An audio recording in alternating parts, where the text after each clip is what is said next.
ವಿಧಾನಸೌಧ ಮುಂದೆ ಬೈಕ್ಗೆ ಒಬ್ಬ ಸವಾರ ಬೆಂಕಿಯನ್ನ ಹಚ್ಚಿದ್ದಾನೆ. ಚಿತ್ರದುರ್ಗ ಜಿಲ್ಲೆ ಚಳ್ಳಕೆರೆ ಮೂಲದ ಪೃಥ್ವಿರಾಜ್ ಎಂಬಾತನಿಂದ ಈ ಕೃತ್ಯ ಎಸಗಲಾಗಿದೆ. ಪೊಲೀಸರ ಮೇಲಿನ ಕೋಪಕ್ಕೆ ತನ್ನ ಬೈಕ್ ಅನ್ನೇ ಸುಟ್ಟು ಹಾಕಿದ್ದಾನೆ ಭೂಪ. ಪೊಲೀಸರ ಮುಂದೆ ಬೈಕು ಸುಟ್ಟು ಕರಕಲಾಗಿ ಹೋಗಿದೆ. ಕೆಲವು ದಿನಗಳ ಹಿಂದೆ ಟ್ರಿಪ್ ಹೋಗಿದ್ದ ಪೃಥ್ವಿರಾಜ್. ಆಗ ಪೃಥ್ವಿರಾಜ್ ಮೊಬೈಲ್ ಸ್ವಿಚ್ ಆಫ್ ಆಗಿತ್ತು. ಆಗ ತಾಯಿ ಪೊಲೀಸರಿಗೆ ದೂರನ್ನ ಕೊಡೋದಕ್ಕೆ ಹೋಗಿದ್ರು. ದೂರು ಕೊಡೋದಕ್ಕೆ ಹೋದಾಗ ತಾಯಿಗೆ ಪೊಲೀಸರು ಬೈದಿದ್ದಾರೆ ಅನ್ನುವಂತಹ ಆರೋಪ ಇದೆ. ಟ್ರಿಪ್ ಮುಗಿಸ್ಕೊಂಡು ವಾಪಸ್ ಬಂದು ಈ ಬಗ್ಗೆ ಪೊಲೀಸರನ್ನ ಈತ ಪ್ರಶ್ನಿಸಿದ್ದ. ಆಗ್ಲೂ ಪೊಲೀಸರು ದರ್ಪ ತೋರಿಸಿದ್ದು ಅಂತ ಈತ ಆಪಾದಿಸಿದ್ದ. ಅದೇ ಸಿಟ್ಟಿಗೆ ವಿಧಾನಸೌಧದ ಎದುರು ಬೈಕ್ ಅನ್ನ ನಿಲ್ಲಿಸಿ ಬೆಂಕಿ ಹಚ್ಚಿದ್ದಾನೆ. ಆತನದೇ ಬೈಕು. ಪೊಲೀಸರ ಮೇಲಿನ ಕೋಪಕ್ಕೆ ತನ್ನ ಬೈಕ್ ಅನ್ನೇ ಸುಟ್ಟಾಕಿದ್ದಾನೆ ಭೂಪ. ಇದರಿಂದ ಪೊಲೀಸರಿಗೆ ಏನ್ರಿ ಲಾಸ್ ಆಗುತ್ತೆ? ಬಟ್ ಆದ್ರೆ ಕೋಪದ ಕೈಗೆ ಬುದ್ಧಿ ಕೊಡಬಾರದು ಅನ್ನೋದನ್ನ ಅರ್ಥ ಮಾಡ್ಕೊಳ್ಬೇಕು. ಕೆಲವು ದಿನಗಳ ಹಿಂದೆ ಈತ ಟ್ರಿಪ್ ಹೋಗಿರ್ತಾನೆ. ಆಗ ಪೃಥ್ವಿರಾಜ್ ಮೊಬೈಲ್ ಸ್ವಿಚ್ ಆಫ್ ಆಗುತ್ತೆ. ಈ ವಿಚಾರವಾಗಿ ಪೊಲೀಸರಿಗೆ ದೂರು ಕೊಡಬೇಕು ಅಂತ ಆತನ ತಾಯಿ ಹೋಗಿರ್ತಾರೆ. ಪೊಲೀಸರೇನೋ ಅಂತ ಸಂದರ್ಭದಲ್ಲಿ ಆತನ ತಾಯಿಗೆ ಬೈದಿದ್ರಂತೆ. ಟ್ರಿಪ್ ಮುಗಿಸ್ಕೊಂಡು ಈತ ವಾಪಸ್ ಬಂದ ಮೇಲೆ ಪೊಲೀಸರನ್ನ ಪ್ರಶ್ನಿಸಿದ್ದಾನೆ. ಆಗ ಪೊಲೀಸರು ದರ್ಪ ತೋರಿಸಿದ್ರು ಅಂತ ಹೇಳಿ ಈತ ಆಪಾದಿಸಿದ್ದಾನೆ. ಅದೇ ಸಿಟ್ಟಿಗೆ ವಿಧಾನಸೌಧದ ಎದುರು ಬೈಕನ್ನ ನಿಲ್ಲಿಸಿ ಬೈಕನ್ನ ಸುಟ್ಟು ಹಾಕಿದ್ದಾನೆ. ಪೊಲೀಸರ ಎದುರುಗಡೆನೆ ಬೈಕು ಸುಟ್ಟು ಕರಕಲಾಗಿದೆ. ದೃಶ್ಯಗಳನ್ನ ಗಮನಿಸ್ತಾ ಇದ್ದೇವೆ.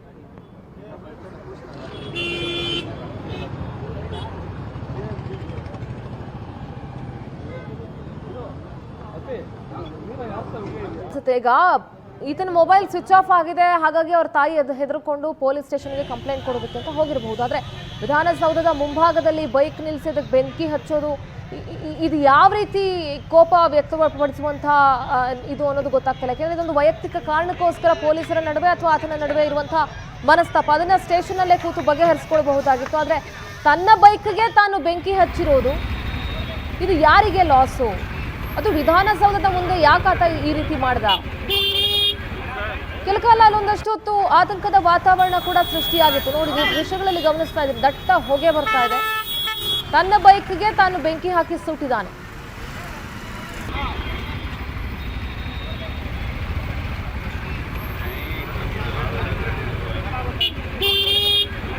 ನಮ್ಮ ಪ್ರತಿನಿಧಿ ದೀಪಾ ದೂರವಾಣಿ ಸಂಪರ್ಕದಲ್ಲಿ ಜಾಯ್ನ್ ಆಗ್ತಾ ಇದ್ದಾರೆ. ದೀಪಾ, ಒಂಥರ ವಿಚಿತ್ರ ಅನ್ಸುತ್ತೆ ಇಂಥ ಘಟನೆಗಳನ್ನ ನೋಡಿದಾಗ. ಆದ್ರೆ ವಿಧಾನಸೌಧದ ಮುಂದೆ ಪೃಥ್ವಿರಾಜ್ ಅನ್ನುವಂಥ ಯುವಕ ಯಾಕೆ ಈ ರೀತಿ ಮಾಡ್ದ ಅನ್ನುವಂಥದ್ದೇ ಪ್ರಶ್ನೆ. ಯಾಕೆಂದ್ರೆ ಆತನ ಬೈಕ್ಗೆನೆ ಆತ ಬೆಂಕಿ ಹಚ್ಕೊಳ್ತಾನೆ ಪೊಲೀಸರ ಮೇಲಿನ ಕೋಪಕ್ಕೆ. ಅಂದ್ರೆ ಅದನ್ನ ಕೂತು ಬಗೆಹರಿಸ್ಕೊಳ್ಬಹುದಾಗಿತ್ತೋ ಏನೋ ಅಂತ ಅನ್ಸುತ್ತೆ.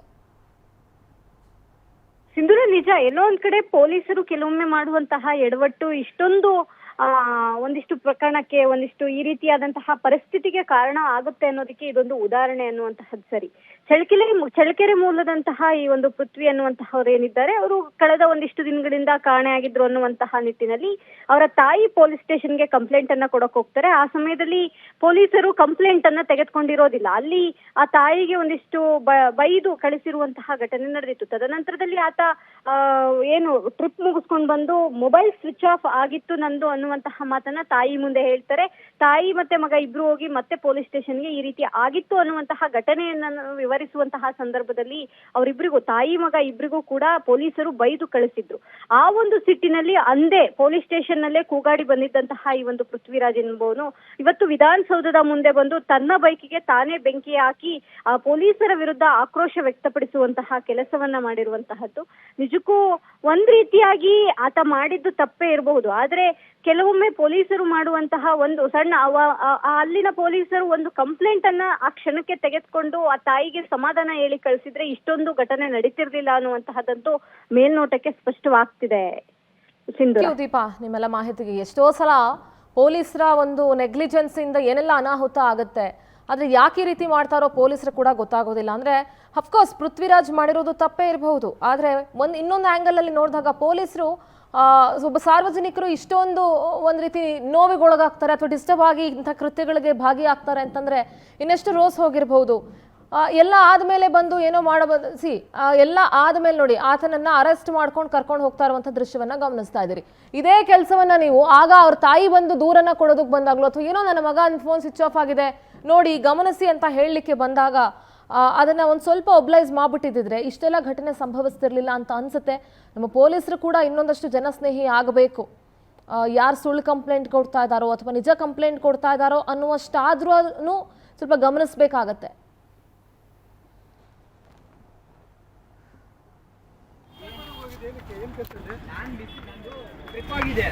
ಫೋನ್ ಸ್ವಿಚ್ ಆಫ್ ಆಗೋಗಿತ್ತು ಮಳೆಯಲ್ಲಿ ನಿಂದಿ. ಅದು ಫೋನ್ ಅವ್ರು ಗಾಬರಿ ಆಗಿದ್ದಾರೆ. ನನ್ನ ಮಗ ಈ ಥರ ಹೋಗಿದ್ದಾನೆ, ಫೋನ್ ಸ್ವಿಚ್ ಆಫ್ ಆಗ್ತಾ ಇದೆ, ತಗೊಳ್ಳಿ ಕಂಪ್ಲೇಂಟು ಅಂದರೆ ತಗೊಂಡಿಲ್ಲ. ಚಳ್ಳಕೆರೆಯಲ್ಲಿ ಕೊಟ್ಟು ನಂದು ಟ್ರಿಪ್ ಆಗಿದೆ. ಫೋನ್ ಸ್ವಿಚ್ ಆಫ್ ಆಗೋಗಿತ್ತು ಮಳೆಯಲ್ಲಿ ನಿಂದಿ. ಅದು ಫೋನ್ ಅವ್ರು ಗಾಬರಿ ಆಗಿದ್ದಾರೆ. ನನ್ನ ಮಗ ಈ ಥರ ಹೋಗಿದ್ದಾನೆ, ಫೋನ್ ಸ್ವಿಚ್ ಆಫ್ ಆಗ್ತಾ ಇದೆ, ತಗೊಳ್ಳಿ ಕಂಪ್ಲೇಂಟು ಅಂದರೆ ತಗೊಂಡಿಲ್ಲ. ಚಳ್ಳಕೆರೆಯಲ್ಲಿ ಕೊಟ್ಟರು. ನಂದು ಟ್ರಿಪ್ ಆಗಿದೆ. ಫೋನ್ ಸ್ವಿಚ್ ಆಫ್ ಆಗೋಗಿತ್ತು. ಕೇಳಕ್ಕೆ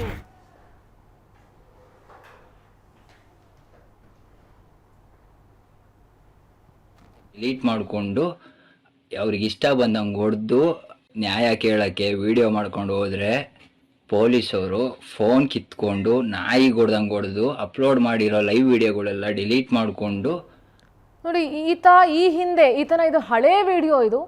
ಈತ ಈ ಹಿಂದೆ ಪೊಲೀಸರಿಗೆ ಧಮಕಿ ಹಾಕಿದಂಥ ವಿಡಿಯೋ ಇದು. ಈತನೇ ಪೃಥ್ವಿರಾಜ್. ಈತನೇ ಈಗ ಬೆಂಕಿಯನ್ನು ಹಚ್ಚಿರೋದು ಬೈಕ್ಗೆ. ಈತನನ್ನ ಈಗ ಅರೆಸ್ಟ್ ಮಾಡ್ಕೊಂಡು ಹೋಗ್ತಾ ಇದ್ದಾರೆ. ಈ ಹಿಂದೆ ಪೊಲೀಸರಿಗೆ ಧಮಕಿ ಹಾಕದಂಥ ವಿಡಿಯೋ, ಹಳೆಯ ವಿಡಿಯೋ ಇದು.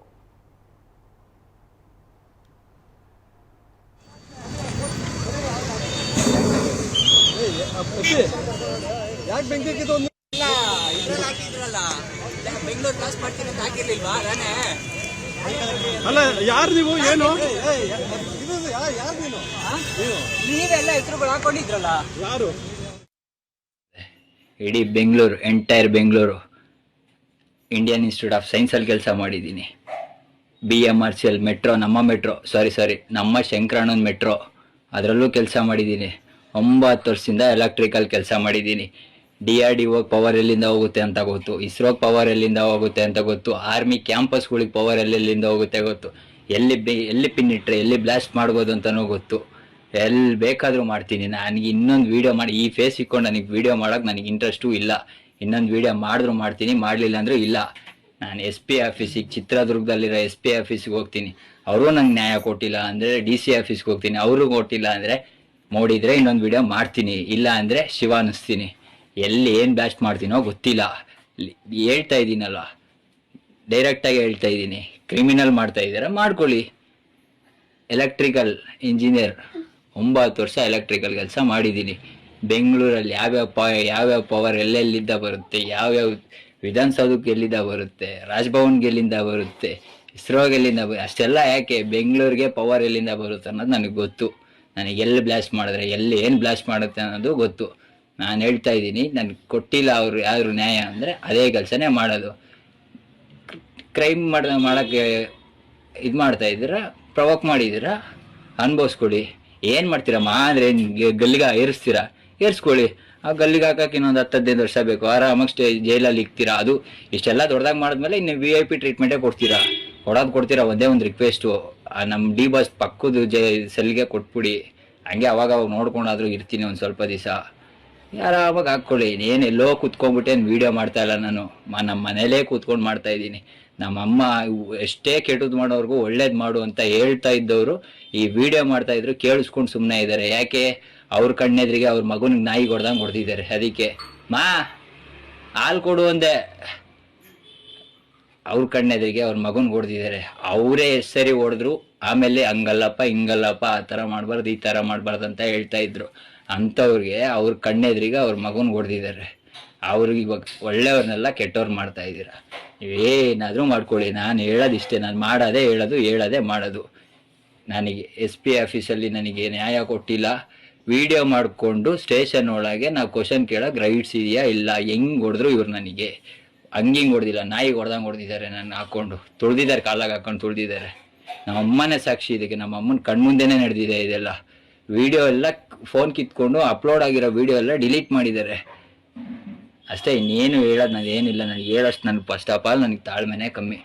ನಾನು BMRCLಲ್ಲೂ ಕೆಲಸ ಮಾಡಿದ್ದೀನಿ, ಇಂಡಿಯನ್ ಇನ್ಸ್ಟಿಟ್ಯೂಟ್ ಆಫಲ್ಲೂ ಕೆಲಸ ಮಾಡಿದ್ದೀನಿ. ನಮಗೆ ಎಲ್ಲೆಲ್ಲಿ ಪವರ್ ಬರುತ್ತೆ, ಎಲ್ಲಿ ಪಿನ್ ಹಾಕಿದ್ರೆ ಎಲ್ಲಿ ಬ್ಲಾಸ್ಟ್ ಆಗುತ್ತೆ, ಯಾವ ಕೇಬಲ್ಗೆ ಇಕ್ಕಿದ್ರೆ ಏನಾಗುತ್ತೆ ಅಂತ ಚೆನ್ನಾಗಿ ಕಲ್ತ್ಬಿಟ್ಟಿದ್ದೀನಿ ಸರ್ 4 ವರ್ಷದಿಂದ. ಅದಕ್ಕೆ ಹೇಳೋದು ಸರ್, ಎಜುಕೇಷನ್ ಈಸ್ ಇಂಪಾರ್ಟೆಂಟ್ ಅಂತ.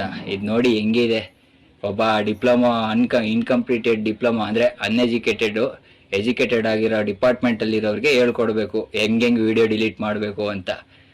ಮಾಡಿಸಿದ್ರೆ ಕರೆಕ್ಟಾಗಿ ಮಾಡಿಸ್ಬೇಕಲ್ವ ಸರ್.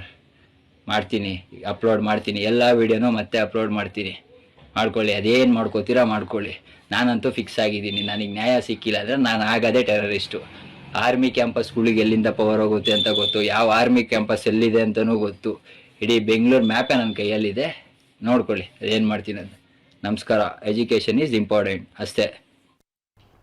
ಆ ಹುಡುಗನ ಮಾತುಗಳನ್ನ ಕೇಳಿಸ್ಕೊಳ್ತಾರೆ, ಎಷ್ಟು ಹುಂಬತನದ ಮಾತುಗಳನ್ನ ಆಡ್ತದ, and it is very dangerous. And okay, ಈ ಬೆಂಕಿ ಹಚ್ಚಿದ ಮೇಲೆ ಆತ ಏನು ಮಾತನಾಡ್ದ ಅದನ್ನು ಕೇಳಿಸ್ಕೊಳ್ಳೋಣ.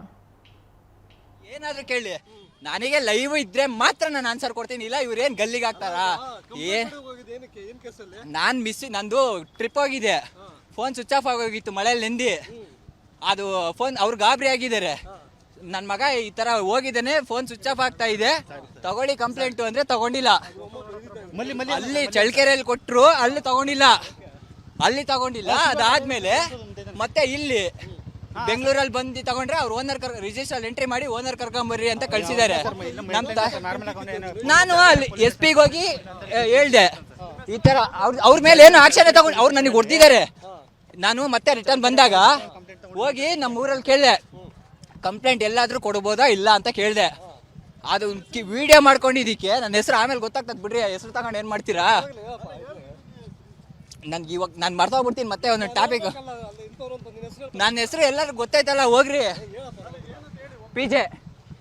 ಹಾಂ ಅಷ್ಟೇ, ಪೃಥ್ವಿರಾಜ್ M, ಸನ್ ಆಫ್ ರತ್ನ ಕೇರ. ಅದೇ ಥರನೇ ಇವ್ರು ಕರ್ಕೊಂಡೋಗಿ ಕೋರ್ಟಿಗೆ ಸಬ್ಮಿಟ್ ಮಾಡಲಿ, ಎಲ್ಲಿಗಾನ ಏನಾದರೂ ಕೇಳಿ, ನನಗೆ ಲೈವ್ ಇದ್ರೆ ಮಾತ್ರ ನಾನು ಆನ್ಸರ್ ಕೊಡ್ತೀನಿ, ಇಲ್ಲ ಇವ್ರೇನು ಗಲ್ಲಿಗೆ ಹಾಕ್ತಾರಾ? ನಂದು ಟ್ರಿಪ್ ಹೋಗಿದೆ, ಫೋನ್ ಸ್ವಿಚ್ ಆಫ್ ಆಗೋಗಿತ್ತು ಮಳೆಯಲ್ಲಿ ನೆಂದಿ. ಅದು ಫೋನ್ ಅವ್ರು ಗಾಬರಿ ಆಗಿದ್ದಾರೆ. ನನ್ನ ಮಗ ಈ ತರ ಹೋಗಿದ್ದಾನೆ, ಫೋನ್ ಸ್ವಿಚ್ ಆಫ್ ಆಗ್ತಾ ಇದೆ, ತಗೊಳ್ಳಿ ಕಂಪ್ಲೇಂಟ್ ಅಂದ್ರೆ ತಗೊಂಡಿಲ್ಲ.